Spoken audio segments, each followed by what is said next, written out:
I'm so lazy. I haven't even Googled it. I just know it. They play it at stadiums and stuff, right? But it's the most fun one to play with a kid. Where it's that one where it's like, I can make your hands clap. Is that how it goes? It's not make your ass clap, right? Oh, it's the I know that's a Fits in the Tantrums song. Okay. Right? The like I can make your hands clap. Ba, ba, ba, ba, ba, ba. Yeah, Yeah. super fun to do with a kid. Jesus Christ, how many views do you think that has on YouTube? That music video for 12 hand clap. million. 133 million. Good God. Yeesh. Hello, Twitch. Let's see if we're in fact live over here. My new piano thing is I am learning the Metal Gear Solid theme. Ooh, excellent. Which is really fun because it starts with the like but like at least the version I'm playing, which is just some random person on the internet kind of like notated it or whatever. Yeah. It does eventually get into like bum bum bum dun dun dun and it's like your left hand is like really far down the keyboard and just kind of like hammering out that beat. Oh, that's sweet.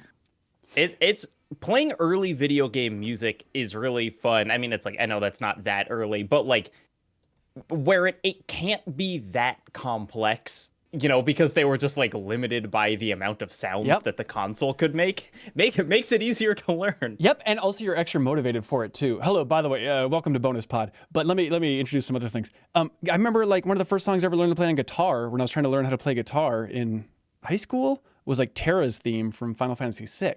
It's like, well, I want to learn how to play this, and yeah, it's relatively simple. Did you ever end up checking out that footage of Kojima when they were playing Winter Road to him, that Russian song that's the Metal Gear theme, and he's like, I. It's like that, there's that Key and Peele sketch where he's just sweating more and more every time it comes back to him. Yeah, it's exactly that. Hello, everybody. Welcome to Bonus Pod, Haley McLean's Bonus Pod, as it's called. She is busy today, so I'm hosting this one. My name is Ben Hansen. I'm joined by Jacob Geller. Hello. Welcome. Look. We're going to make the show worse today. Buckle up, everybody. Haley's been killing it. She's been doing such a great job. We're not going to get on here and talk about her sick perversions and obsession with Mewtwo's fingers and thighs. This is a classical show where we only talk about good, classy stuff. But no, shout out to Haley again for doing an awesome job for Bonus Pod. And I won't call it Party Chat at any point in this episode. But because we're talking about music and music videos and how many views they have and stuff like that, here's a weird thing where when I was in Puerto Rico, felt super safe the entire time. And reading a little bit ahead of time, but just like, what is Puerto Rico like? In all the Reddit threads, and everybody was like, oh no, it's great. It's great. It's great. There's one neighborhood in San Juan that's a little rough, and it's called La Perla, like the Pearl. And like, just stay out of there and you'll be totally fine. And it's really fascinating. This is a geeky episode, by the way, everybody. So please get ready for all these geeky tangents we want to go on. But it's really fascinating because like there's a literal wall in San Juan that was built in the 1600s to defend against the Dutch, yada, yada, yada, right? Uh-huh. And it's so fascinating that it's like, oh yeah, like the bad part of town, quote unquote, it's still on like the far side of that wall. Like it's just fascinating that a wall built in the 1600s can still define like the layout and poverty in a town. It's like this was built to protect against the Dutch, and now it's like a dividing line between the good part of town and bad part of town. I know that's a whole can of worms sociologically, but it's just a fascinating thing that it's still relevant. I can't believe that a plate built by a power company could divide the rich and the poor still. Anyways, but the point is, the reason I think that, and if you're from Puerto Rico, please correct me on all these things that I get wrong, but I think the reason that La Perla has a bad rap is tourists keep going there, and there's a lot of drug deals happening there, and tourists keep going there and taking a bunch of photos and pictures, and the last thing drug dealers want is a bunch of stupid tourists wandering around just recording everything.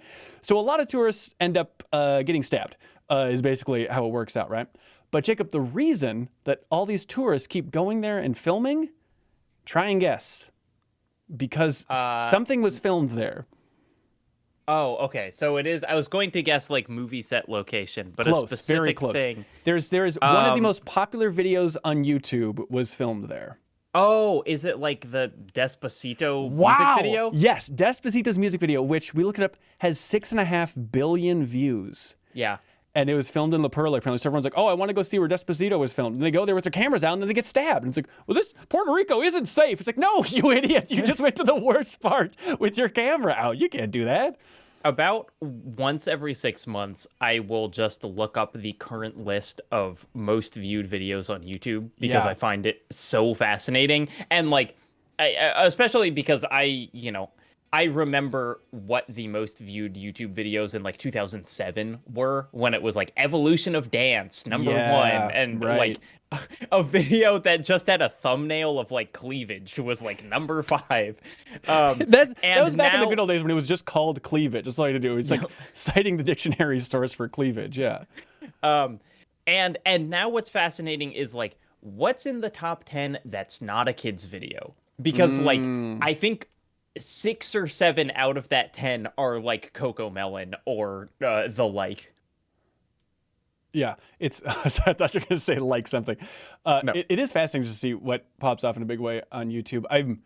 Believe it or not, I'm still obsessed with Game Informer's YouTube analytics and all that stuff. I don't have access to it, but just from the outside, just looking like what's doing well over there, all that stuff. And there's been a weird surge. I don't know what the right word to phrase it is. Revengeance of. On their channel, one of the most viewed videos now, it's either number 2 or 3, is just the Plants vs. Zombies 2 trailer. Somehow that mobile game trailer has just been like, over the last year, has been like climbing up, and now it's like topping all of our rapid fire interviews. It's at like over 5 million views. I don't know how or why, but it's like, all right. It kind of grossed me out today, even like looking at. That is bizarre. What is it? Is it? Okay, well also the most popular is Leo Vader's Yep. Rainbow Six, which Amazing. I remember that video. That is a great video. It is, yeah. So it's But, him like, comparing the original Rainbow Six trailer to the eventual game that released and stuff. But that is like, yeah, okay, so that's number 1. And then Plants vs. Zombies? Mm-hmm. And then number 3 is Days Gone? first hour of Days Gone gameplay, Yeah. 4 million views. Which you might say that's boring content. I will defend it in some ways because it's kind of cool because they let us capture that so early on the cover story trip. They ended up reworking the entire intro. And so there's a lot of stuff in there that wouldn't be seen That is anywhere really else, interesting. which is nice.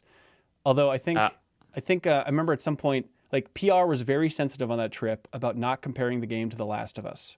Like that was Sony's PR message number 1. It's like, okay, well, sorry, you guys made some games that have some similarities. But I remember during that first hour, there's like a combat sequence and you're fighting all these renegades, whatever, in the woods. And then when you kill the last person, the main character says, of course, the only thing that protagonists say in video games when you take out the last enemy, where they go, I think that's the last of them. And I think I made some reference in the commentary to like, a sly nod to The Last of Us. And that moment was not well received. Like even that joke was not received well in the room. That's so funny. I'm looking for the only video that I ever edited at Game Informer was an early peek at the opening Wilson Fisk boss fight in Spider-Man. Oh, which, okay. Like no commentary? Yeah, it was like we had some B-roll. Maybe it's dissecting Spider-Man's Kingpin boss fight. I think that's what it is. Okay. Which has 324,000 views from Whoa, 5 years nice. ago. But yeah, that was when it was like, we had been in our little intern room writing, and I think I had said that I wanted to do something with video, and so you just like pulled me down and were like, all right, this is like 5 minutes long, see if you can do something with this. It was like the first video I had ever edited in Adobe Premiere. Wait, but all you did was like, not to diminish your great work, but you just like trimmed the intro and outro and then slapped it on a plastic lunchbox? I mean, it was an interview with Kyle and an interview with Reiner, and then you had some Spider-Man B-roll footage. And so I was like trying to, match the gameplay footage to the things they were talking about. Oh, or that's whatever. interesting. I have zero memory of that. Was it stressful? Do you feel like I set you up well enough to do it well? I think I didn't know. I think if I watched doing it now, which is just the experience with video editing, if I watched like my workflow, it would be like, I bet I could do that in 8 minutes, which took me like 2 hours just because like I did not know how to use the tools of Premiere. But Yep. like the actual editing of the video, it was like, oh, I can figure out how this works. It was a good experience. Oh, that's nice. And that was your first real video editing thing? I mean, I had made things in like iMovie, or actually, I think in college. In college, I had done some like film things that I guess I used Premiere or maybe Final Cut on like a computer in the library at my school. But like, yeah, certainly that was the most like it was the first time I had ever edited video game footage in with everything using a proper editing suite. And hang on. Had Leo or I filmed then like this discussion between Reiner and Kyle? Like that footage was already in the can? Yes. That's really odd. What an odd thing. And also, how spoiled you are, Jacob, on every front. But your first video, it has 324,000 views on YouTube. That's ridiculous. Hey, none of that is because of me. It has Spider-Man in the title. I feel that way about so much of that Game Informer stuff where it's like, hey, a lot of those videos did really well. It's like, well, it's a rapid fire interview about like Mortal Kombat 11 before it comes out, or Call of Duty, Black Ops 4. Like, of course those are going to do well. And so I don't really take too much like personal victory laps with that, or even like the Days Gone first hour. It's like, okay, I could have just farted into a microphone for an hour for the commentary track. It wouldn't have persuaded anybody. But I always give Leo all the credit in the world because like that Rainbow Six video, the #1 video, that's like all personality and all Leo's knowledge. Yeah, he knocked it out of the park instead of just us coasting on that stuff. And I'm always fascinated by that on YouTube, like for big outlets like that, where it's like, hey, this video did really well. And it's like, yeah, but it doesn't mean anything. And this is an argument I had to have several times. So like, if we do this video, it'll do well. If we upload this trailer to our YouTube channel, the views will be higher. And it's like, what does that mean? Like, no one's going to see that Plants vs. Zombies 2 trailer on YouTube and be like, who is it? I got to subscribe to this channel. I wonder if they have a podcast. Like, no one's going to give, it's just empty calories, And that would always drive me nuts of like the argument of like, if this video does well, we can actually turn some heads and make people go like, oh, who is this outlet? Like, what is their exclusive coverage? It seems like it's done in a smart way. Let's follow them, compared to just if we upload 2 minutes of gameplay from the cover story, yeah, it'll do well views-wise, but no one's going to connect that to Game Informer in any way. Like, it's such a waste of time to not have some arrow pointing back to there are people in this office who need support financially. Yeah, and it's like, if you're talking about like, I feel like the logic is always like, hey, ad revenue comes from views. But it's like that Plants vs. Zombies trailer maybe paid for like 3 days of Game Informer operation.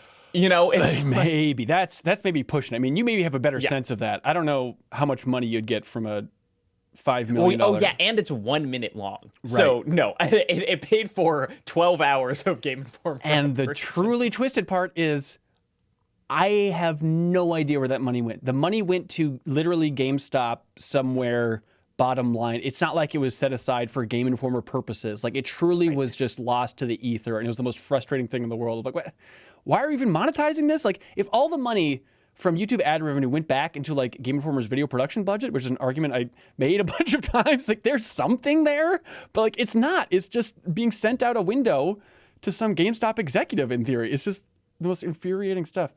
But we don't need to worry about that anymore, Jacob. We're in a whole new era now. And now we can focus on the analytics for MinMax from 2023 if you want to keep this ball rolling. I walked through some MinMax folks through these numbers and stuff. I think, when was that? We had like a larger meeting recently and kind of just skimmed this stuff a little bit. Or maybe I just shared the link. Was that the same thing where we talked about the like the user feedback? No, that was kind of two separate things. So we did that big poll on Patreon to get a bunch of survey results from what the community wants and stuff like that. So maybe we didn't walk through this stuff. Maybe I just posted it in the Slack and I said, you can check it out if you want. But walking through analytics is too dorky to do for a meeting. But not for a podcast that our listeners are paying for. Yeah.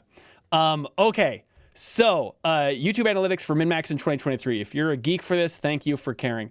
Overall, views were... disclaimers. First of all, Jacob Geller, these are going to be chump change numbers compared to you because all your videos do like 8 million. I'm going to scoff after every one of them. And we'll mute the scoff. Hit your scoff button in your setup. But I think it's interesting, hopefully, to shed some light on this. So views from MinMax in 2023, totaling 2.8 million is what we hit, which I feel pretty good about. I do feel like YouTube is the biggest place we can grow. It's always the we're in a weird spot of like, I think quote unquote culturally in the gaming space, I'm happy with where MinMax is at. We're still north of sustainable on Patreon. We have been since the beginning, which is a blessing and a half. But I do feel like every once in a while, I'm a little bit sheepish of like when reaching out to PR people and stuff for like sharing our YouTube channel. Like I'm happy with how clean it looks and I think it's classy and all that stuff. At the same time, it's like, what are we at? We're under 50,000. I think we're at 48,000 subscribers, 47. So I always feel like, feels like that number should be bigger overall for maybe where we're at and the fact that we're a completely self-sustaining outlet based largely on YouTube traffic. Yeah, it almost feels like if you're trying to prove MinMax's validity, it's like, look at the Patreon. Yes. Because that's, like, if you compare, I would guess that there are very few other YouTube channels that have the number of subscribers that have, like, the ratio of that to Patreon money is probably more skewed for MinMax than almost anything. And also, it's like, most people don't listen to the podcast on the YouTube channel, as far as I know. Yeah, for sure. We can get into all those numbers. I think they're fun to unpack. But yeah, you're totally right. Like I feel great about that ratio of Patreon supporters versus YouTube, but I do feel like, we could be bigger on YouTube for whatever that means. Ultimately, that means pointing more people towards the Patreon, and we're doing okay there. So 2.8 million views in 2023. 2022, we had 2.7. 2021, we had 2.6. So it's an extra 100,000 views every year is slowly growing. And it is... Go ahead. No, please. It's interesting to think about like where you're getting like a big chunk of them, because again, you're looking at like most popular MinMax videos. It's like, hey, second most popular is the Second Wind interview that was 2 months ago, and so that's like 5% of the total views for the year. Is that interview or whatever. But that being said, most of the big MinMax videos seem to be from a couple years ago, which means that like views going up over time isn't one random lucky thing. It's actually like consistency, which is good, which is what you want on YouTube. I think it's what we want. Yeah. Speaking of what we want, I completely blew it, by the way. Bonus pod is supposed to be happening in the Discord. I completely...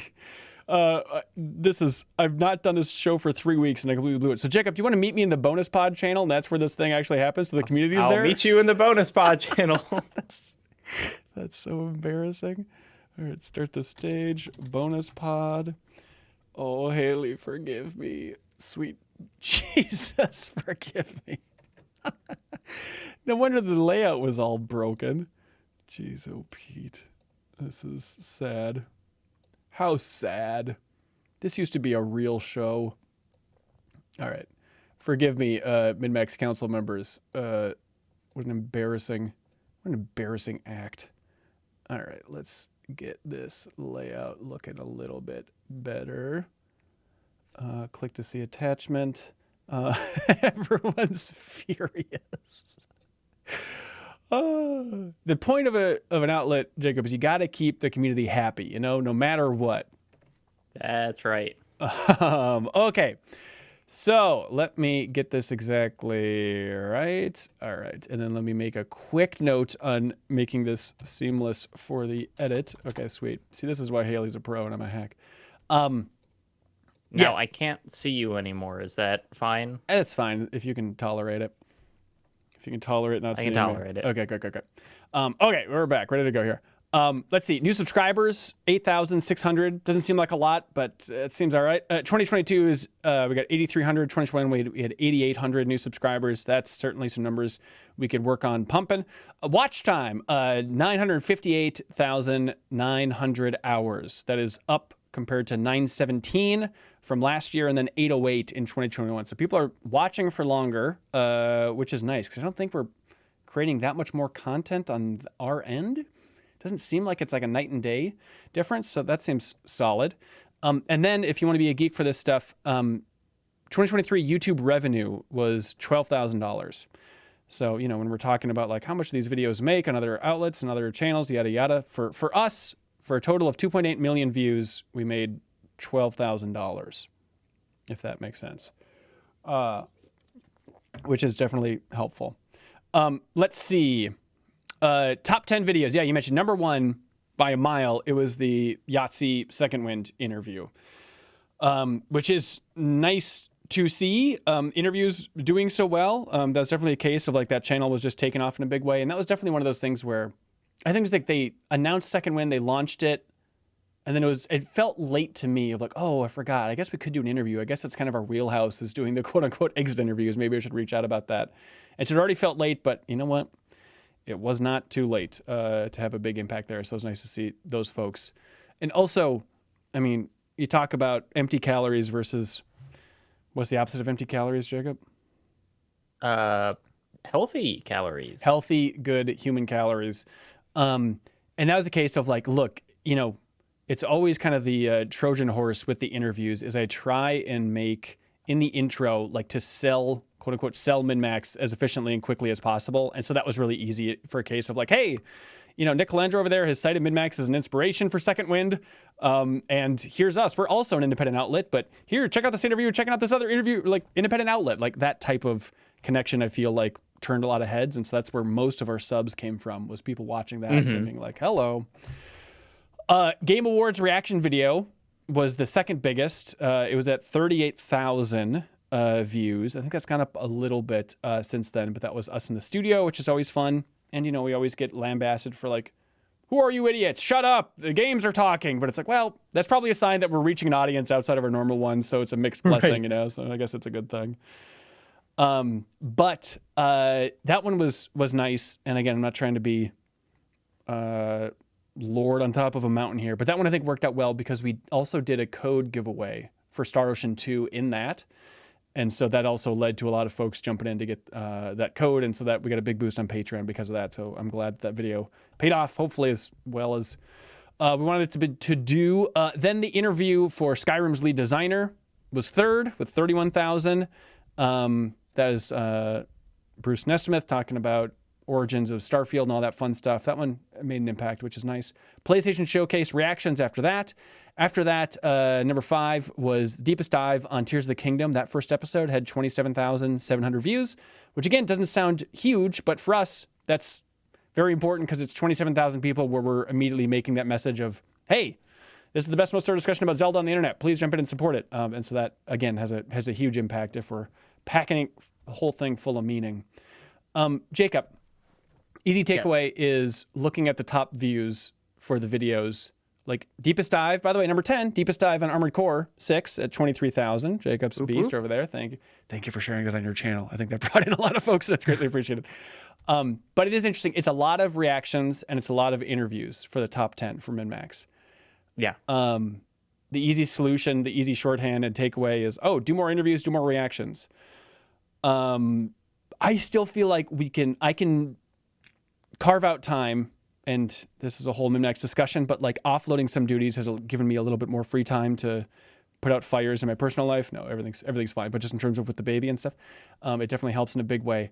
But then also it's like, oh, I can now try to take some bigger swings with more custom content. So I still feel like the best avenue for us to do better on YouTube is for me to make some more tightly edited stuff. Not quite video essays, but something, you know, like a while ago, I think it's still up there for one of the most viewed videos, was about like talking about, it was a video we made way back in 2020 called The Lost Final Fantasy VII Game that sparked the full remake. Oh yeah, that's number 4 or something. I think it's number 3 overall videos for min-max. Yeah. Number 3. And so, yeah, that's like a 5-minute video about that G-Bike experience. And so I always am in that frame of mind of like, when trying to think of how we can do better on YouTube, it's like, if I just think of a big game coming up. What the hell is Doka V? Another good, what is this video? Right, I guess so. So like focusing on big games coming up and hopefully having some interesting angle to talk about them feels like the biggest way we could grow on YouTube.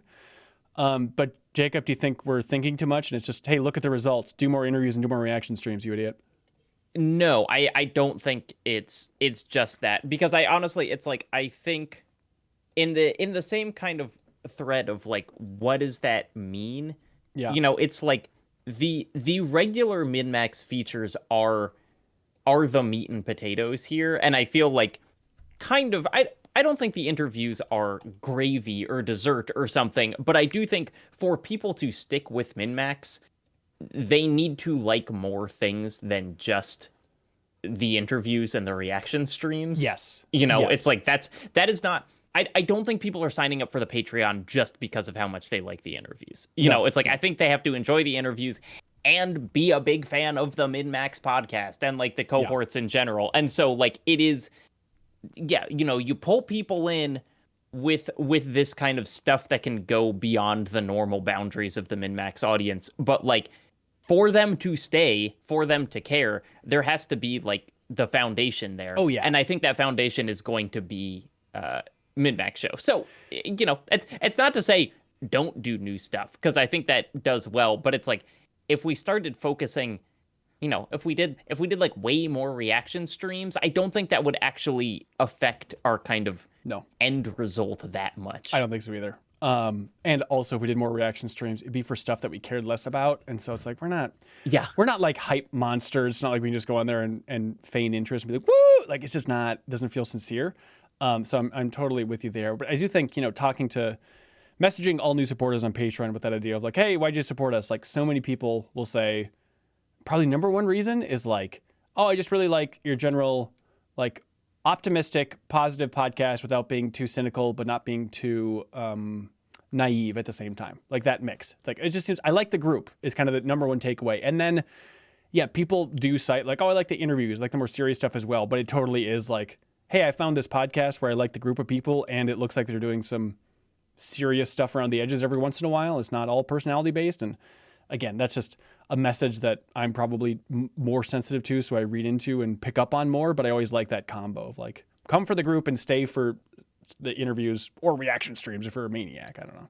I think, and the interviews probably do the most, again, a kind of indefinable whatever, but it's like they are legitimizing that like any group of schmucks can start doing a video game podcast and just talk about what they think about the newest games. And so I do think that like having other people from the industry on and having them say things that they haven't said in other places is another thing that is kind of establishing Min-Max as like an outlet that is not just people giving their thoughts on video games because everyone in the world has thoughts on video games. Yeah. Let's see. Search terms. Number one search term, believe it or not, was Min-Max. 64,000 people found us through that. 4,100 people found Min-Max through searching PlayStation Showcase 2023 reaction. That's interesting. Okay. It'd be gross. Look, it's gross to tiptoe even a little bit into these waters, but I'm going to dip a toe in because I think it's fascinating.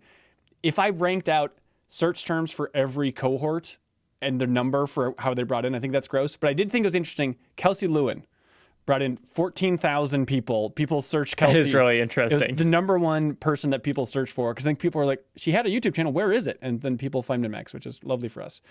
Let's see. 64 people found us in 2023 by searching Tomato Adventure GBA. 53 people on YouTube found us by searching Lucy James, who I don't think we had for any content in 2023 as far as I remember. Oh, I guess the GDC tour she was in. So if that counts.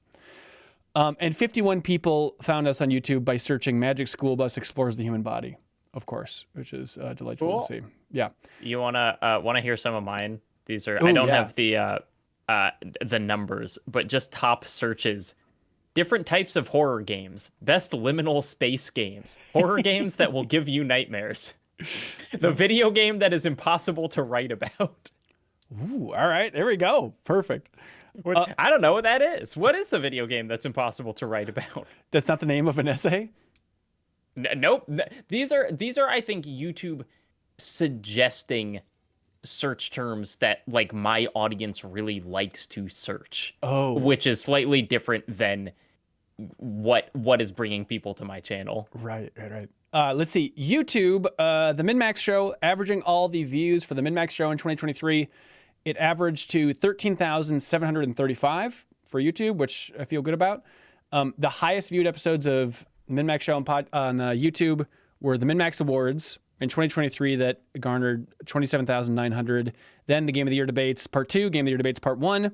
Then number 4 for the most popular episodes last year on YouTube, the Resident Evil 4 remake review, and also the episode where we introduced Haley.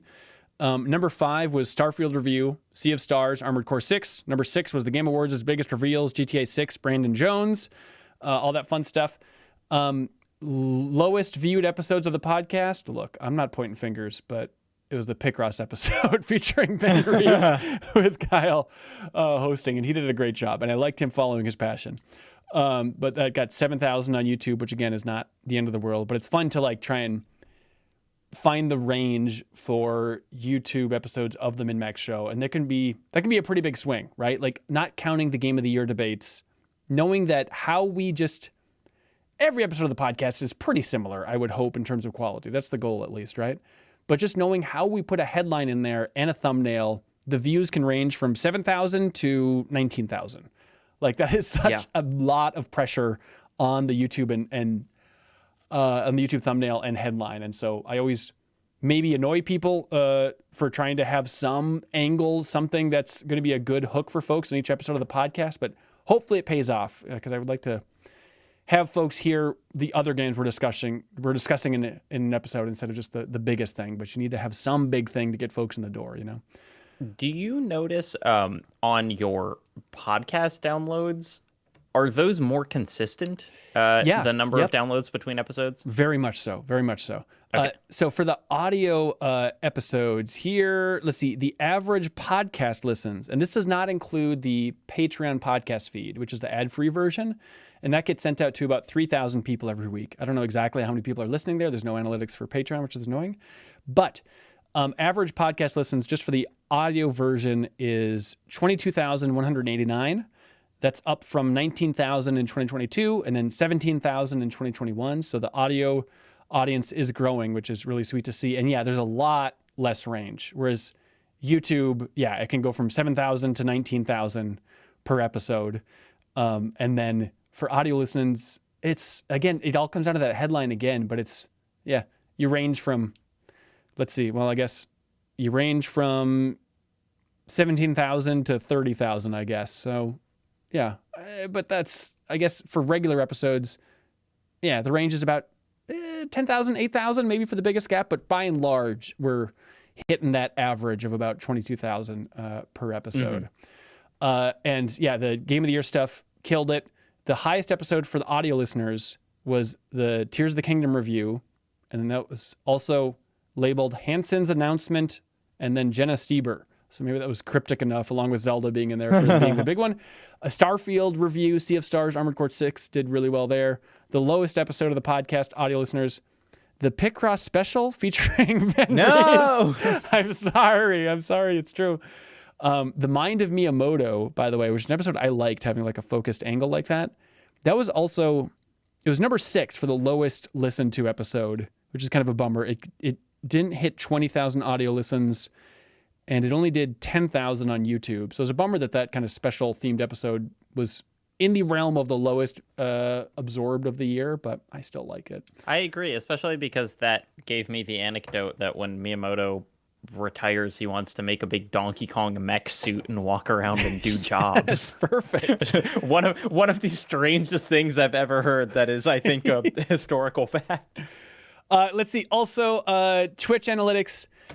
This definitely is our weakest area here. It streams 70 average viewers for Twitch. That's down from an average of 93 in 2022. Maybe we're just doing more streams, and so that could account for it. 1,781 new followers. Total revenue from Twitch of last year of 6,579, if you're curious about that type of thing. So this is only one where, our numbers are not growing in a big way on Twitch, but we can always do some more stuff with that. And then you can check out Graphtreon if you want to see the Patreon graph, but that stuff is what I look at all the time. It's really fascinating to see, like, all right, what's trending up and why is it trending up? Where are these growth spurts? Why are people falling off in a big way? It's a lot of fun stuff there. Jacob, too nerdy? No, well, not for me. I love this stuff. Okay. I'm not a listener. I actually spend a lot of time looking at my own analytics, so it's very interesting to kind of like, actually, similar to video editing. Yeah. Everyone in my line of work video edits, and no one ever sees anyone else video edit. So I have no idea what other people are doing and what their style is. And similarly, although I am in some Slacks where people share analytics and talk about stuff, like mostly this is kind of a mystery, or you just Yeah. get like I love looking at people's channels and seeing, the numbers that are publicly available, but like most of this stuff is not. And especially seeing kind of like year over year trends and whatever is something that I'm intensely curious about with everyone to maybe an unhealthy degree. And so I love getting it from MinMax. Do you have the same problem of like it's fascinating to look at all the analytics and it's fun to see, but at the same time it's like, all right, takeaway time. I don't know. It's just fun to look at. Yes, and I honestly don't do it, or I try not to do it with my own stuff too much because at least with the kind of videos that I make, I find it almost impossible to see what did well and learn from that because it's like, all of my essays are on pretty radically different topics. Right. Um, but I think just looking at trends is the most interesting of like, is the line going up over time or is the line going down over time? Yeah. But even then, how do you reverse that or how do you continue that? I no idea. So yes, I think it is mostly a fun curiosity, and we should not base decisions on whatever random statistics the machine is giving us. Yeah, I think that's right. Looking at trends overall is a big thing, and just trying to get some sense of where we're at. And like, yeah, I mean, I guess I kind of closed out of it, but you can look at Graphtreon if you want to see for yourself. All of our numbers are public for the Patreon, which hopefully is interesting for everybody. And like we did grow in a pretty big way in 2023 over there on Patreon. We crossed 4,000 paid supporters for the first time. We've dipped below that since then, but that's a big deal for me. And let's see where we started. So at the start of the year, we were at 3,200 supporters. So we've gained about 800 supporters on Patreon, which 800 people doesn't sound like a lot, but that is a huge deal for us. And that's allowed us to bring in folks like Haley. It's allowed us to, bring in Michael Huber for Trivia Tower, letting Haley host Bonus Pod. Like that's all a direct result of that, which is huge. And that's the fun thing about the outlet, right? Is like 800 people. Again, you look at those YouTube numbers, 800 people seems like nothing, but that can have a huge impact on the overall company. And Yeah, hopefully, that's 800 people giving $1 a month. That's almost more money than you made on YouTube over the whole year. And most of those people probably give more than $1 a month. Yep. So it's fascinating to see. There's an interesting thing where some people, and they were very sweet and well-meaning, but I think I like announced it because it's kind of a weird thing to announce. But it's like, oh, people like celebrating these little victories, and knowing that we're growing and stuff. And so I announced like, hey, we hit 4,000 paid supporters. I think on like YouTube and Twitter and stuff. And I had some messaging with that of just, I'm scared of growing, if we're being honest, and what it means for everything. And so I had some wording with that of like, hey, we can't make everybody happy, but we're doing our best we can. And like, don't let us forget that this is like an incredible privilege to have an independent outlet that's successful, yada, yada, yada. That classic spiel. Just basically saying, hey, make sure we earn this. It's kind of the reminder to send out there, which I think is extremely fair. And some people were like, you were too negative in your announcement. Let's just enjoy the victory. Like you're turning people off by being negative and saying you're not going to make everybody happy in that type of announcement. But it's like, I think it's important because I'm so wary of, hey, we're slowly growing and getting bigger. But at the same time, like that means that a lot more people are just going to be screaming at us to do different things. And we're going to be letting more and more people down. And by and large, hopefully we'll do well enough where we won't piss people off. But like, I don't think I want to be so big that we have so many more people screaming at us. Like that trade-off is not worth it in my mind. Yeah, that's interesting. I mean, I think the don't make everyone happy is almost like saying, in my opinion, before a statement about a game, which is that it's so redundant that usually I skip saying it, where it's like, yeah, that is taken for granted. I do think that your concerns about having a bigger audience and then needing to kind of meet more wants, that's valid. But I also think like that audience is here because of the stuff that we were already doing. So I don't think they're going to, given that MinMax is not planning on like radically changing the type of content it's putting out. Yeah. I think most of those people are going to be satisfied because they found us because of the stuff that we're doing already. Yeah, here's hoping. And yeah, it's interesting. I mean, I don't know how much to get into this, but I did have, and I was very thankful. I had a call with Tim from Kind of Funny. Was it last week? I think not too long ago, and he was really just like, because we met for the first time at this Rebirth preview, and it's one of those things like, hey, we should talk shop, we should talk Patreon stuff at some point. It'd be fun, because he's also a big numbers geek and he loves thinking about keeping the community happy and growing things over there. Kind of Funny, and it was really sweet of him. We talked for like an hour, and I think Kind of Funny is obviously kicking ass over there. You look at that studio, everything they're doing over there. They have 11 people full time. Like they're doing things extremely intelligently over there for sure.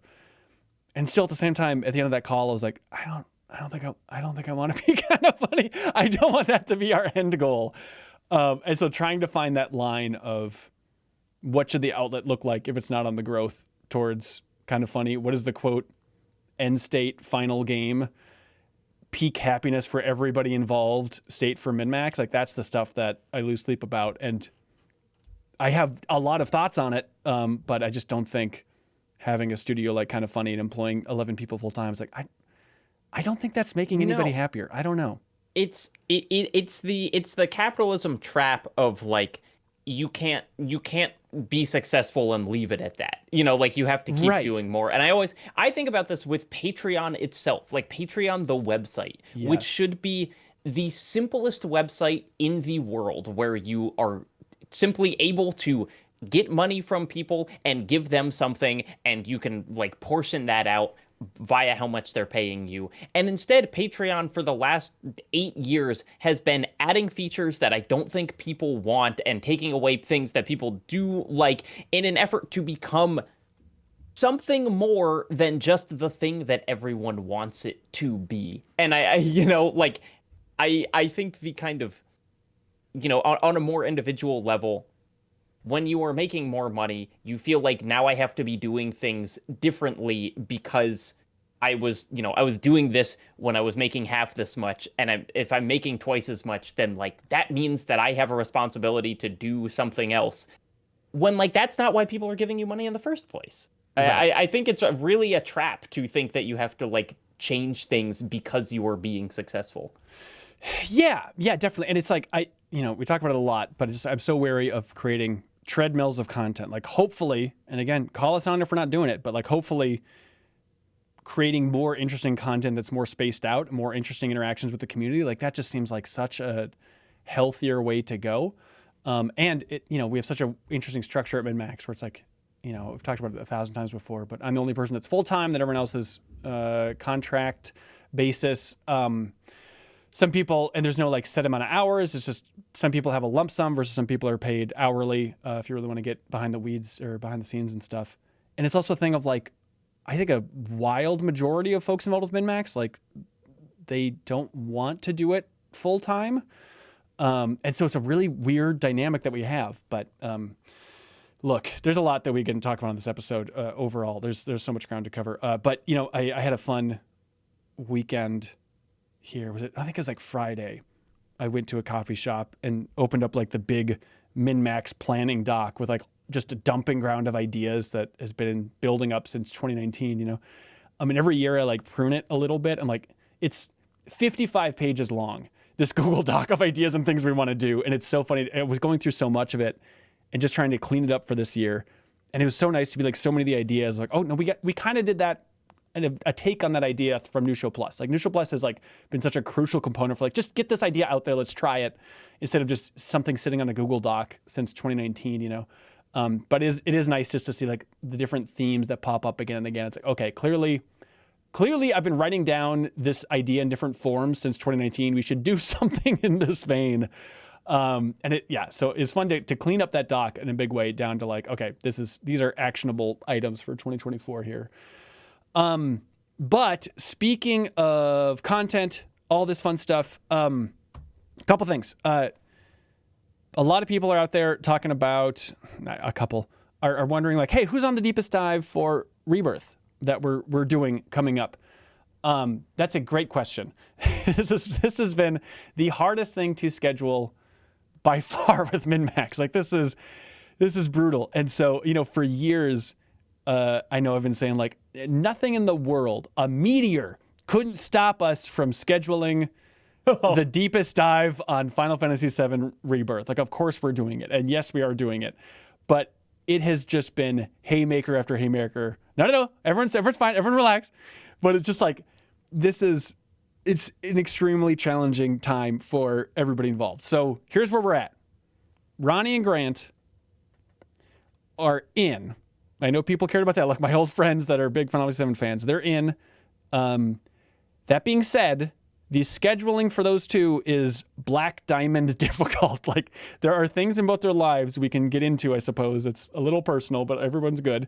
There are good things in their lives that just make this black diamond difficult, if I may emphasize that again.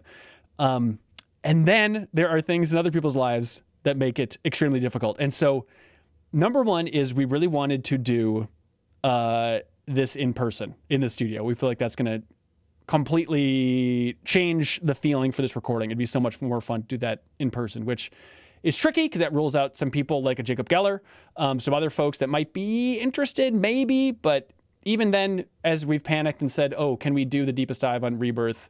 We said, do we just do it remote? And it still seemed like there wasn't a huge amount of interest from the other cohorts. So it's not all me being stubborn saying it has to be in the studio. So it looks like Jeffem and Kyle are out for the deepest dive on Rebirth, both for different reasons that are both fair, extremely fair, I would argue, and they can get into that when they want to. Fair and positive, I will say. But I guess I'll leave who we have for the fourth as a mystery for now. We'll save that for the reveal video, but I know it's a bummer. If you're expecting the exact same crew from last time, it's not going to be that exact crew. It's going to be Ronnie and Grant, but they're going to be sweating. And then the plan is we're going to have Anna on for the last episode of the deepest dive. So that'll be fun to have her jump in there in the studio for that. Is that all fair, Jacob? That's a weird way of tempering expectations, I guess. Yeah, I think so. I mean, Okay. what is the rate that are you going to aim for one a week? Yes. We will be taking a break in the middle of March because of GDC.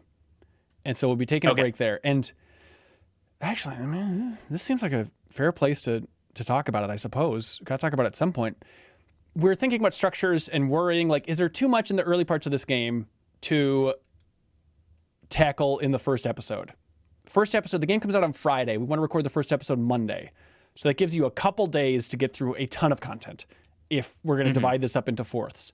So the plan is, and we'll have an official announcement about this, the plan is we're like, well, for the first time ever, we can start a deepest dive before the game comes out because the first chapter is out as the demo. So what if we did the first episode of the deepest dive on Monday, February 26th, where we all did chapter 1, covering everything in the demo there. And then we can go on and divvy things up beyond there, because I think we could talk about Cloud's Past for 3 hours in and of itself, let alone the rest of the chapters. That demo is a deepest dive on its own. Yes. People are upset we're not getting Bossman. Sorry. He could fly out and live in Minneapolis for a month if he wants to join. That'd be delightful. Aaron J. Bear, would you ever consider having a core crew and then rotating a new guest for each deepest dive episode?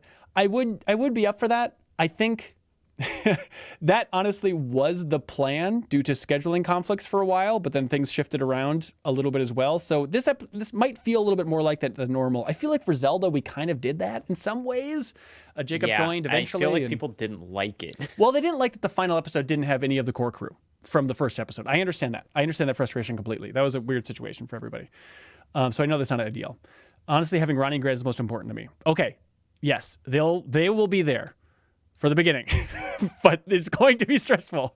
So bear with us. And Jacob, I have more Rebirth things to talk about, but allow me to squeeze out this forced analogy that I was very proud of myself for coming up with recently. Squeeze it out. Okay. I was thinking about just scheduling and min-max and like I love quote unquote producing bonus pod. It really, it's all Haley. Like she came up with those topics with Sarah and knocked it out of the park last week, all that fun stuff. But like producing Trivia Tower now that Huber's hosting, like it's really fun to be in that seat. And I think it's a healthier spot for me to be in for a lot of shows and stuff. But I was thinking about just like producing min-max content, planning min-max content. I was like, why can it be so stressful? And I'm doing good overall, just to be clear.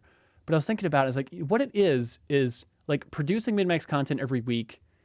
It is playing Tetris, but every time you want to move or rotate a piece, you have to reach out to a person and ask if they're okay. You have to reach out to like 5 people. Yes, but then sometimes the T piece that impacts the line that's going to be coming later, and so like it's just this constant game of like, okay, can you do this? Okay, great. Can you do this? And the friction for rotating and moving pieces in this giant Tetris planning game of min-max is people's personal lives, which naturally is personal and sensitive and tricky and personal schedules, and so it's like just doing that, trying to coordinate stuff. That is what will really drain you. I'm sure as you experience trying to schedule all these episodes of your Something Rotten podcast, like even that is tough. Yeah. And it's both actually it's similar in terms of like the deepest dive in Something Rotten is, you know, I listen to Blank Check as you do. Yes. And they talk about recording episodes months and months in advance. I hate it. And it's like that is something that, I mean, I don't care that they do it. Maybe they shouldn't talk about it as much, but like I would love to do that. But like when you are playing something in order, you can't, you can't be like, let's just knock out this one now while we have someone. And what's really hard with the deepest dive, especially with a game that is going to be as presumably huge as Rebirth is going to be, is it's like, okay, for this section, you have to play 20 hours this week, but you can't play 25 hours because that's too much. And it's like, if you have an open day, you're only allowed to play this much, but you have to play this much in a way that makes like individual scheduling. I think that's probably why people don't want to jump on it as much, is not even just like how long it is, but because you have to do this very regimented schedule for the whole thing. And so it's like both scheduling people with each other and within their own lives of how much they're going to play and whatever. It's a nightmare. It's a nightmare. You got some time, Jacob? Can I talk about Rebirth stuff? I've got like 10 minutes. But okay. Yes. Hey, do you want to talk about old movies or do you want to talk about a dorky Rebirth thing? Which old movies? Look, I want to go into Rebirth stuff, and I will, but maybe we can do that after you bow out. I really want to talk to you about Frank Capra. Okay. Have you seen any old Frank Capra movies? Have I like seen It's a Wonderful Frank Life is the go-to? well, I've seen It's a Wonderful Life, and I've seen Mr. Smith Goes to Washington. Okay, all right, perfect. All right, you're set. We're talking about our holiday breaks, and I talked about playing Bayonetta Origins and how that consumed my break, but that was like nothing. That was a little sliver on the side compared to like my holiday break was devoted to old Frank Capra movies. Like my wife and I just went to town watching all these things. So like It's a Wonderful Life kicked it off because that, is a movie I loved when I was a kid and she had never seen it. And like it hit us so hard. Like I just loved rewatching that this year. I was like, I need to go down this list. So watch It's a Wonderful Life. You Can't Take It With You. It Happened One Night. Arsenic and Old Lace, which is a sweet name for a movie. Mr. Deed Goes to Town, of course. Mr. Smith Goes to Washington. And then Lost Horizon is one I just watched recently as well. And it really was as dorky as like pulling up a list of Frank Capra's best movies. There's movies ranked. And then just like, all right, let's go down these. Oh my gosh. He's made... Like, I'm looking at this list on Google, which is maybe including some, but it's like 50 movies. Yeah. Oh, yeah. He's very produced a lot back in the day.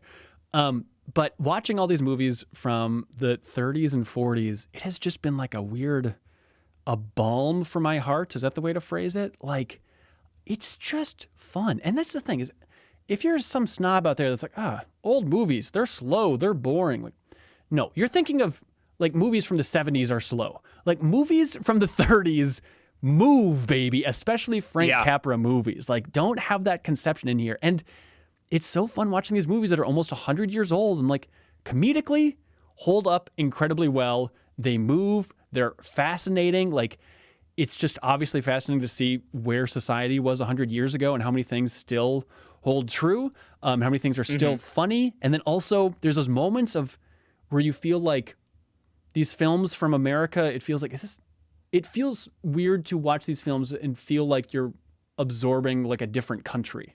You know, you feel foreign in your own land sometimes going through these things. But specifically, what I wanted to talk to you about, Jacob, is these movies rule by and large. And so many of them. I mean, You Can't Take It With You, It's a Wonderful Life, Mr. D Goes to Town, specifically, and Mr. Smith Goes to Washington to some extent. Like, so many of these old movies are just anti-greed. That's like the theme and the message of these hit movies from back in the day is like, you idiots, greed is horrific. What are you doing? The movie is literally called You Can't Take It With You. And it has me thinking so much about like, am I missing it? Are there big modern movies where the theme is greed is bad? You can look at something like Wolf of Wall Street, I suppose, of like, you can do really well for a while and then everything comes crumbling down. And is that the same theme as just like this old simple message of just like, you idiots are looking at life wrong if you're focusing on money? I think, yeah, I think you've identified that like there are certainly movies today where like CEOs are the bad guys or whatever, where it is kind of understood that like this big rich guy is evil or doesn't have people's best interests at heart. But I feel like it's less, you know, like the reason that he's bad has been kind of detached from like the abstract ethical concept of greed. You know, that it's like, oh, well, it's he got really rich and he did that by exploiting his workers. And I guess he exploited his workers because he wanted a lot of money. And so you can kind of like walk your way there. But yeah, the like very direct, just like they're doing this because they want money and that's bad is like, you know, you need to return to the 30s where like we didn't need to complicate the concept as much. Yeah. Yeah, and I was thinking even of like, did you see Dumb Money, the GameStop movie? No, I did not. Okay, it's all right. It's not bad. I like Paul Dano. Okay, well then you should watch it. I mean, it's a fun movie to watch. It's a piece of cake. But that is very much like, hey, down with these rich people. Let's really sock it to the billionaires, right? Which was the overall theme of that event in history. But it is like, hey, it's a victory because all these people got some money in the end too. It's like, yeah, I know. It's an interesting double message there.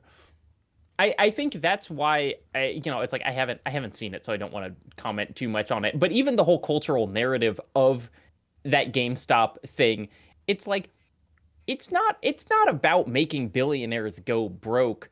It's just about other people wanting to be rich.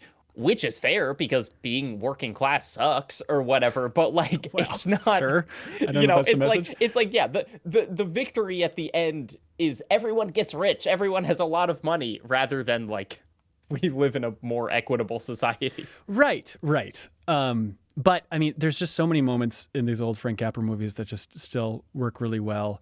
There's a good line where they're talking about like, oh, society is so hell bent in this day and age for building up cities and skyscrapers, but we pay no attention to building up the noblemen to sit within those skyscrapers. Like they forgot their morals. I was like, oh, and I like that. That's a Kazuma Kiryu line. Yeah. Maybe that's why it's connecting. Yeah, in such a big way. I remember in my high school like civics class or something, we watched Mr. Smith Goes to Washington, and I remember like there's like the filibuster scene where they deliver all the letters that like want him out or whatever. Is that what happens? Yes. Where he's kind of taken by surprise, and like that happens, and like what I remember my friend just like turning to me and being like, "That's acting." That it does feel like Jimmy Stewart is kind of like what we like formed our idea of what an actor is around is like the kind of performances that he's giving in Mr. Smith Goes to Washington and It's a Wonderful Life. Yeah, I guess so. Yeah, it's like at times it's so over the top. It's like, if you want overacting, by the way, Cary Grant in Arsenic and Old Lace, it's every George Clooney character from Coen Brothers movies, I realize. Just kind of like that, just silly, over-the-top slapstick. Like, that's exactly where George Clooney got it from, which is fun to see. But Lost Horizon, which is the last one I watched, all I knew is like it was a sci-fi movie from 1937 that he directed. I'm like, oh, I cannot wait to watch this. And then I watched it, I'm like, well, this isn't sci-fi at all. It's more fantasy, but it's cool. And do you know what the big hook with this movie is, Lost Horizon?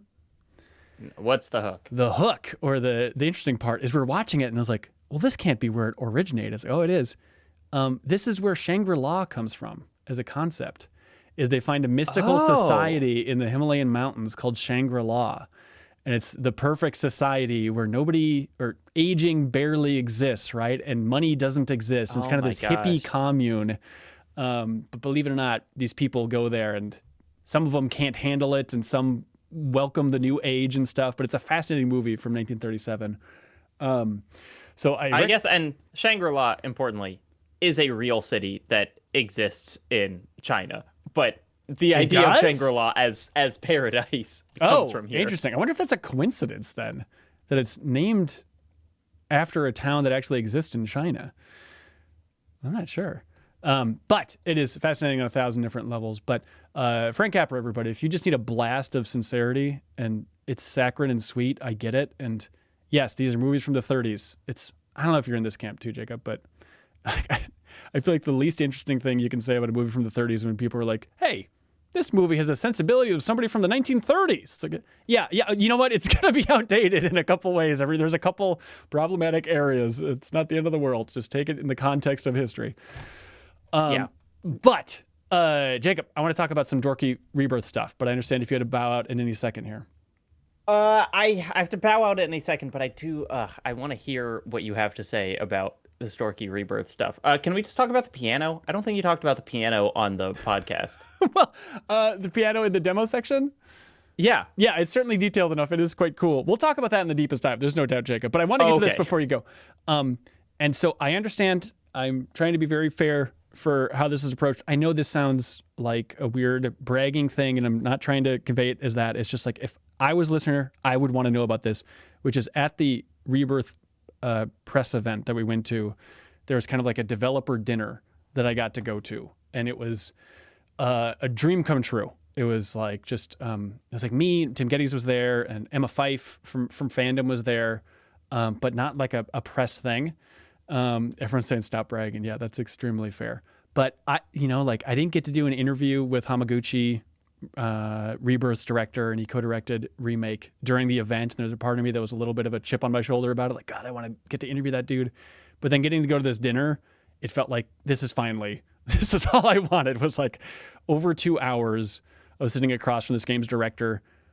And we had like a translator, because like Katase was on like the other side of the table, which was also dream come true. Because I mean, the guy co-directed Chrono Trigger and directed Final Fantasy VII and Final Fantasy VI. I mean, a ton of games, right?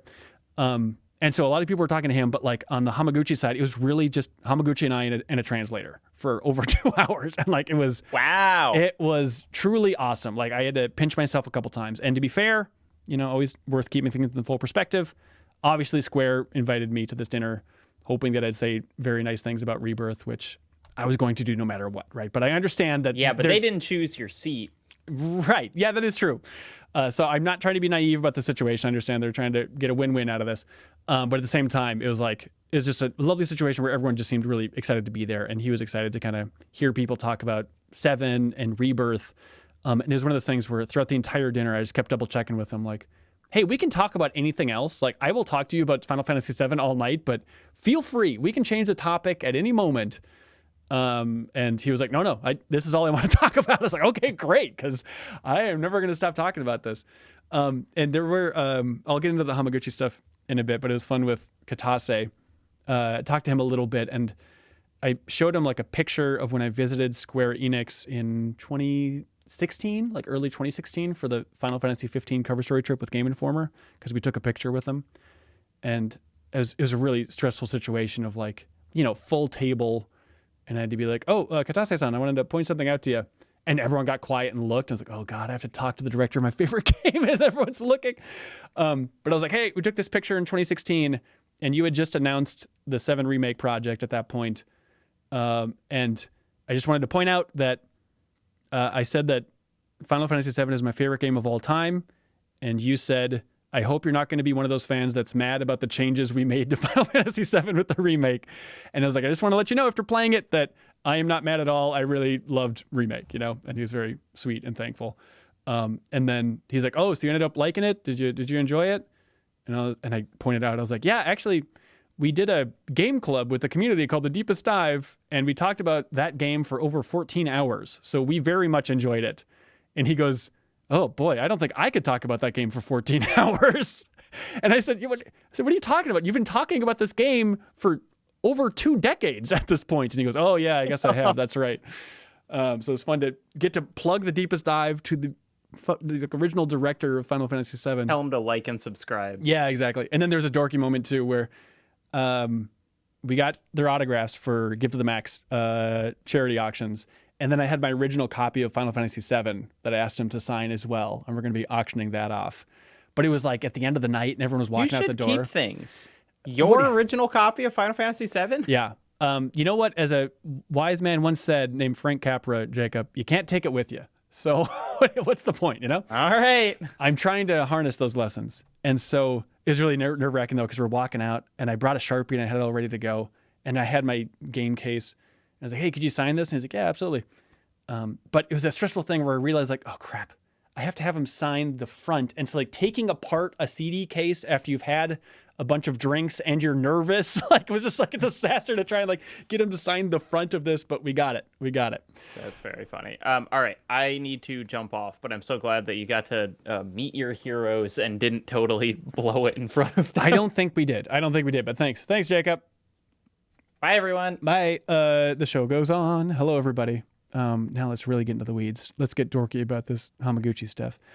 So, like I said, it was a dream come true to talk about everything with Hamaguchi, who is, again, the co-director for Remake, and then talking about Rebirth a little bit. And it's not like he was dishing spoilers and secrets, but if you just want to tease of some of the things that we talked about that I think were really interesting. Like, I talked a lot about, he was a really nice guy, really confident guy, but not cocky, right? But we talked a lot about communication and how he's really proud of his level of communication. And he's not nervous during interviews because he feels like, he's like, I spend so much time communicating to the team to make this project happen that interviews are a piece of cake and I know I'm not going to slip up and say some spoiler. It was like how he was phrasing it. It's like, okay, that's nice. That's sweet to see. We talked about, oh gosh, a lot about like his old inspirations for the game, how much he loves stuff like Witcher 3 and Horizon, which is just fun to talk to him in general about the state of games, talking about the influence of Roblox and Minecraft and, you know, having crafting elements in Rebirth and all that stuff and how they feel like that's necessary for the larger game industry world, stuff like that. But the most fun thing for sure was just like joking around with him and specifically talking about like, because there was an interview where Nomura said that it was Hamaguchi who wanted to move Sephiroth into the first game, wanted to have him be a big component of the first game. And so I asked him about that and like, you know, why he was pushing for that specifically. And it's interesting. He's like, well, we couldn't have the final boss of Remake be Motorball, which I had to recall. Motorball is like the boss that you fight on the highway at the end of the first disc of Final Fantasy VII, which is a funny way to phrase it. And he's like, I don't remember that it was specifically me that was pushing for Sephiroth more in Remake. I think it was the team at large.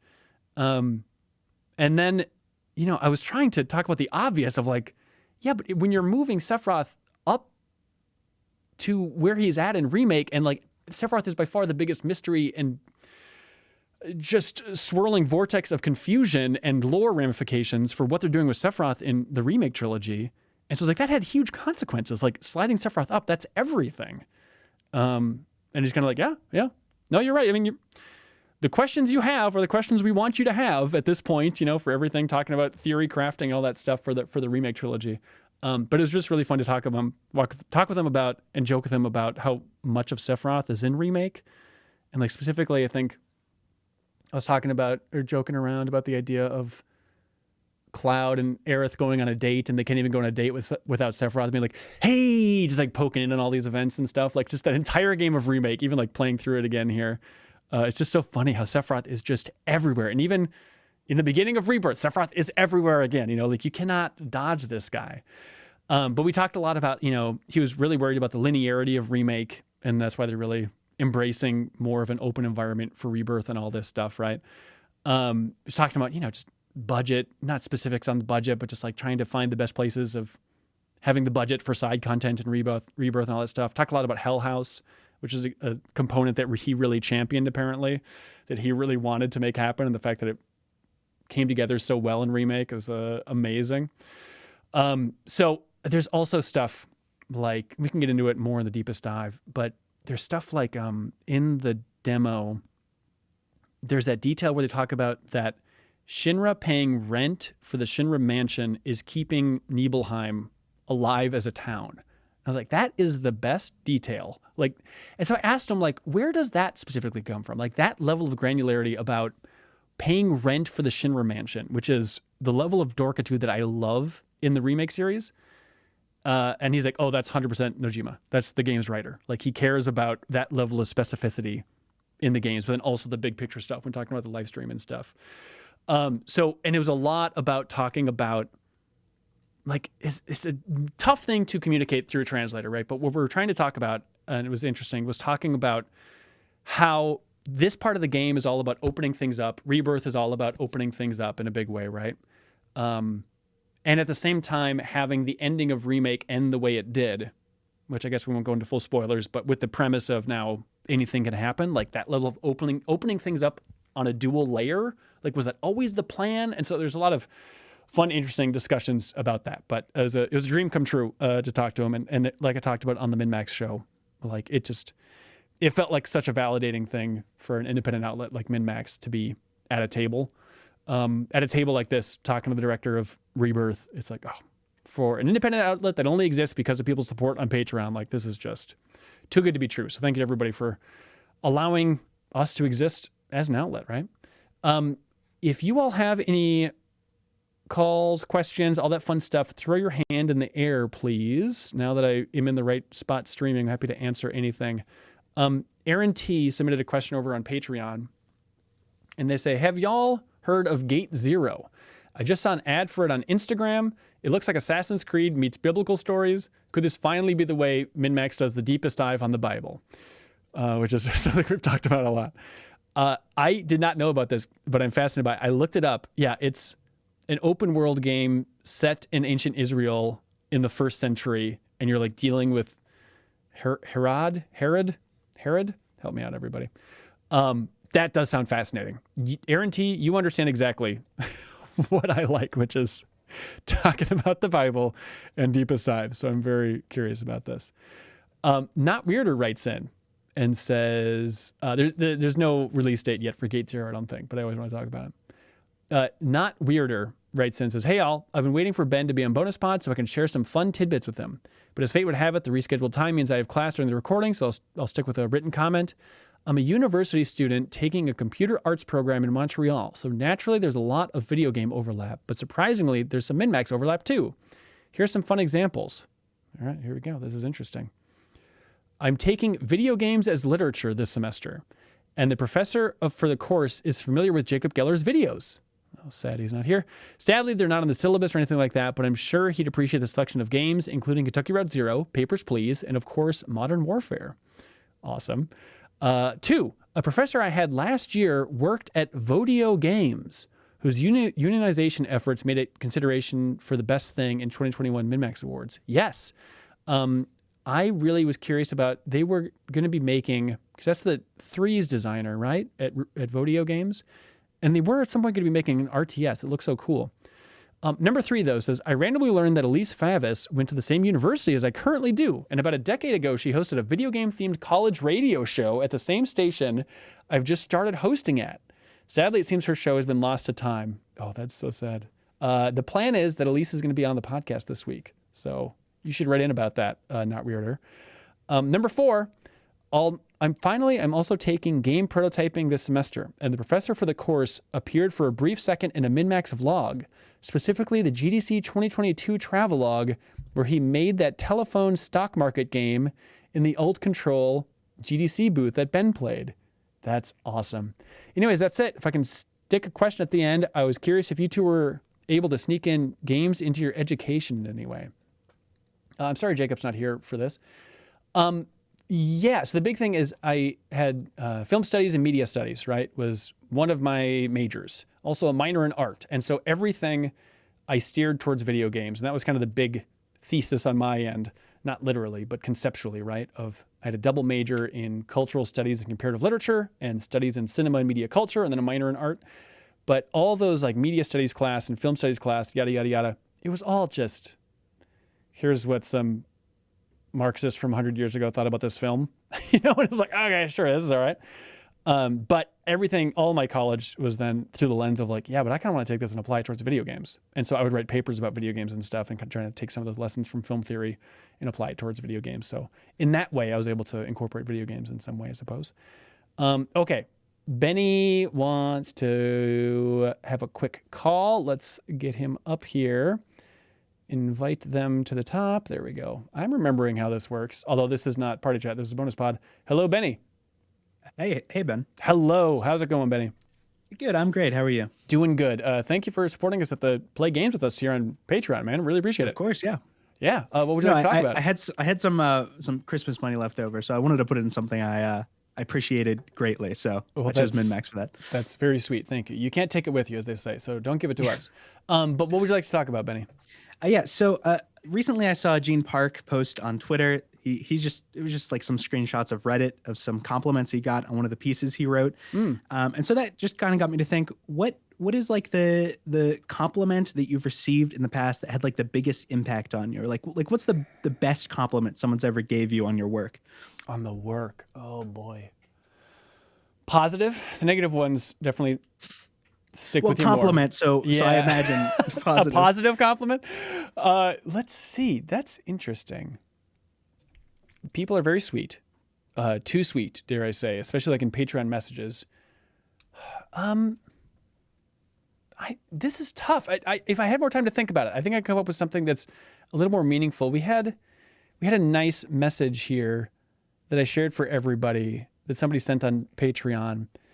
And I could read that to you if you want to be dorky about it. Whatever you want. Okay. Whatever qualifies as best compliment to you. Yeah. Well, they're talking, it's like, specifically it's when people like compliment the team is probably the easiest way to frame it. And to compliment like the group, when people compliment the group and the tone, I feel like that's something that is very meaningful to me of like, specifically, and I see this a lot, especially, with Haley, a lot of people talking about like, oh, bringing new folks in, you've done a good job of like maintaining the tone of MinMax, and every new person that has been added to the crew has added to it in a huge way. And so that means a lot. And specifically like the tone of MinMax and not being snarky and stuff, even though of course we are. And I'm aware of it. And not that it's a problem, but it's just like that idea of like trying to keep overall like a positive tone to MinMax as an outlet, I think is important to me. And based on the amount of feedback we get, I think that's really important for folks as well. And so that certainly means a lot. Otherwise, it's a lot of like specifics. Like the greatest compliments are stuff where it's like, where people remember things like, oh, I remember you had a really interesting take on this game that released in 2016. It's like, oh, I don't even remember that. That's so fun. Or specifically, and this is way too obnoxious, but when people are like, oh, no, I talked about it before, but at GDC last year, I was just waiting for a panel to start at GDC, and somebody came up and they're like, hey, sorry to interrupt. Did you do those rapid fire interviews back at Game Informer? I was like, oh yeah. They're like, oh my gosh, yeah. I remember watching the one you did about dreams, and you had the funniest joke in that video. I was like, what? What is it? I don't remember it. And you asked the developer who was working on Dreams for Media Molecule, can you play this game with your friends? And then they said yes. And then you said, will you be my friend? And they said no. And I was like, oh, that seems like a fine joke. It doesn't really stand out to me in a big way, but the fact that someone would remember a joke from a video that we made like 6 years in the past, like that type of stuff is just so sweet. So that's probably the biggest, but that's too kind of a question, Benny.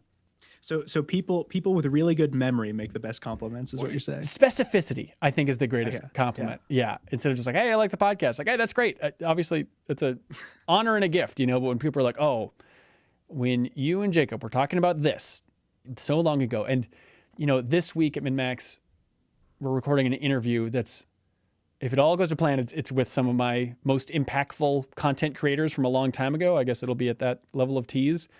And I was thinking about it in the shower this morning, and I was thinking about like asking them, I was like, oh, I could ask them about this video that they did back in, or this podcast that they did in, 2007.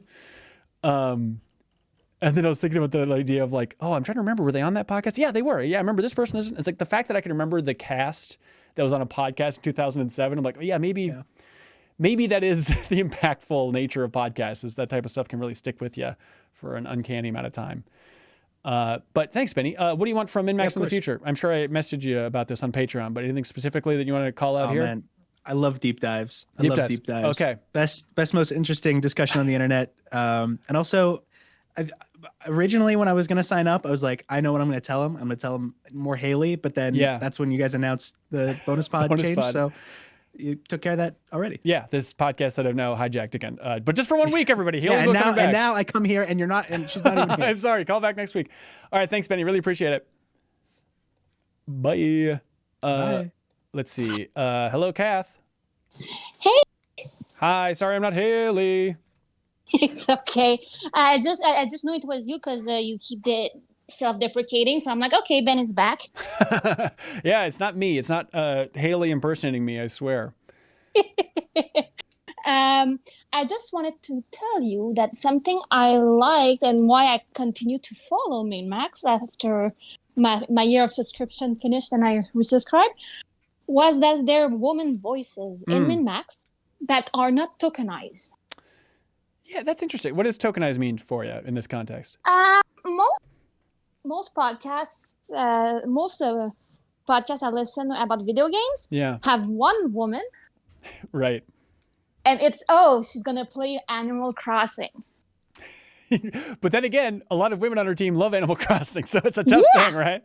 Yeah, no problem. But like they don't, and she's not like a recurrent thing. Yeah. She's just there sometime, when she has something to say, or we want a third voice, but it's not like a Sarah or a Haley, like that are there often. Yeah, it is.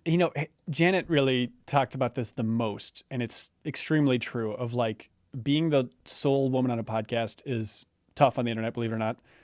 We didn't get into the analytics on this specifically, but we still have a wildly skewed male audience. Like depressed.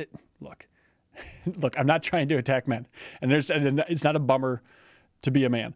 However, I do want to, like, it is a bummer, I think, where it's like, God, we have so many great women on our team. I really thought that we'd have a larger audience for women by now. But I think even in 2023, our percentage went down.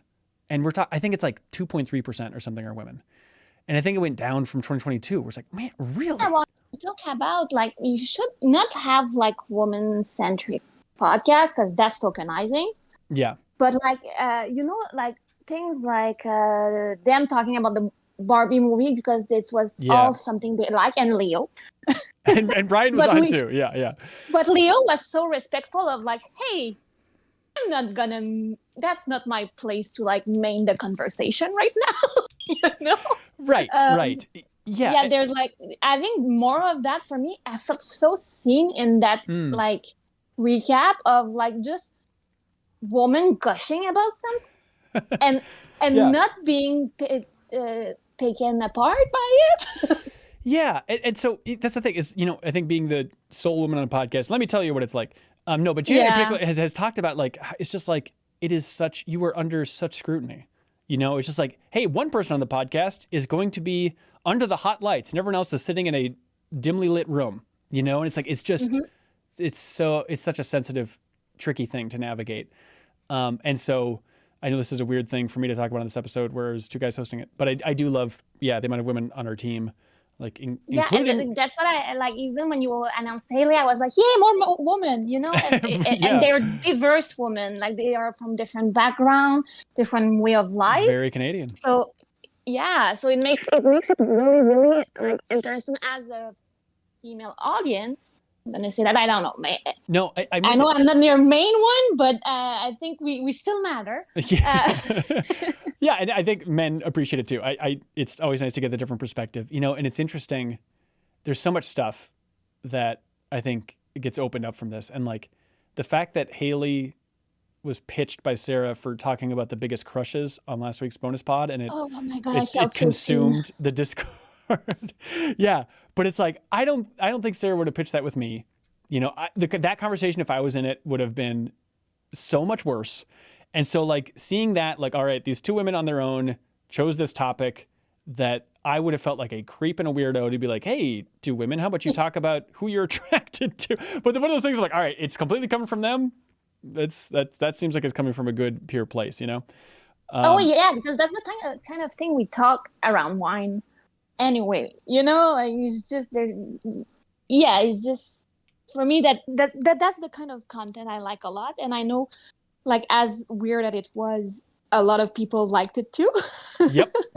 Yep. I mean, MN Goldie has a good point saying, I didn't know what a horse girl was until MinMax showed me. There's a lot of that stuff of just like bringing up the obvious thing, you know, from a different perspective that I think is helpful for all of humanity, right? You couldn't ask for more. And so, yeah, I mean, even Sarah, I was looking at this clip not too long ago, so it made me laugh. But I think when I was cutting together the best of, but it's when we were talking about Sarah and like how she would choose games as a kid based on if there was a girl on the cover. Oh my god, yes. And that was such a fascinating idea. And she ended up playing that freaking From Software game on PS2 that's super hardcore. I forget what it's called. Eternal Ring, something like that. But she picked it because it had a woman on the cover. And I was like, oh, did you play Tomb Raider then? Because it had a woman on the cover? And she had this great line because she's funny as hell because it's Sarah. Lost Kingdom's the name of the game. Thank you. Where Sarah's like, no, I didn't play Tomb Raider as a cover. I knew the difference even as a kid between when there was a woman on the cover and when there were tits on the cover. It's like that is such a fascinating perspective. I always hated Tomb Raiders for that. Yep, that's fair. Look forward to the remaster releasing this week. Men everywhere are rejoicing. But like, yeah, it's true what you're saying, because two of my favorite game are Horizon Zero Dawn and Mass Effect, where I can play women. Yep, for sure. Women who are not too discriminated for being women. Right. They are, but not that much. Yeah. Well, hey, we should probably wrap up this episode of Bonus Pod, but thanks for calling in, Kath. Yeah, just continue with the good work, and don't forget the women. Don't forget, we won't forget women at VinMax. That's our promise. Okay. All right, bye. Cool. Thanks, Kath. Thanks everybody else for calling in, supporting the show, unlocking the show on your favorite podcast feed, help spread the word that this show exists, and then it's good, and it's got a lot better now that Haley hosts it, from my honest opinion. But thank you so much, thank you for letting us get geeky in this episode as well. That's it for Bonus Pod. Let's see. The podcast this week, it looks like Microsoft announced they're going to be announcing their business stuff on Wednesdays. So we'll wait till after that before we record the podcast. Then we're going to be talking about Persona 3. The plan is to have 2 special guests on this episode of the podcast as well. That should be fun. And so you can look forward to that. And then New Show Plus this week, we're going to have the second episode of MinMax Flipper, where they're going to be building the Dream MinMax studio. These are similar but different in their own way. We're going to have in the poll us playing Helldivers 2, which is quite good. Us playing Foam Stars co-op. So Helldivers 2 co-op, Foam Stars co-op. And then the fourth option for New Show Plus this week is, thanks to a community suggestion, it's called Thirst Council, and it's going to be us reviewing the community's video game crushes. So you submit your crush, and we deem whether that's a worthy crush or not. We yuck your yum. Or we yum your yuck, whatever you prefer. So that's the option. If you're at the $10 tier, you can vote for that. But that is it for this episode of Bonus Pod. Thank you so much, everybody. We have some other bonus recordings that we have. Oh, including, should mention, New Show Overflow just went live on YouTube. It is Haley and Leo playing GTA 4. And thanks to Sleepy Mailman for donating during the Give to the Max stream. They donated during the Give to the Max stream. And so they chose, for the rejected New Show Plus show, they chose just going back to GTA 4, which is fun to see. All right, that's it for this episode of Bonus Pod. Thanks so much, everybody. We'll see you next week for a new episode with Haley. Thanks, everybody. Goodbye. Also, while we're still live, before I forget, tonight at 7, we have a bonus podcast about Rebirth that we'll let people call in for it from any tier. I'll have an announcement in the Discord about it, but let's send you over to Kind of Funny. They are playing Final Fantasy VII Remake. They're streaming Remake with Snowbike Mike. Go say hi to Snowbike Mike. Bye, everybody. Thanks, everybody.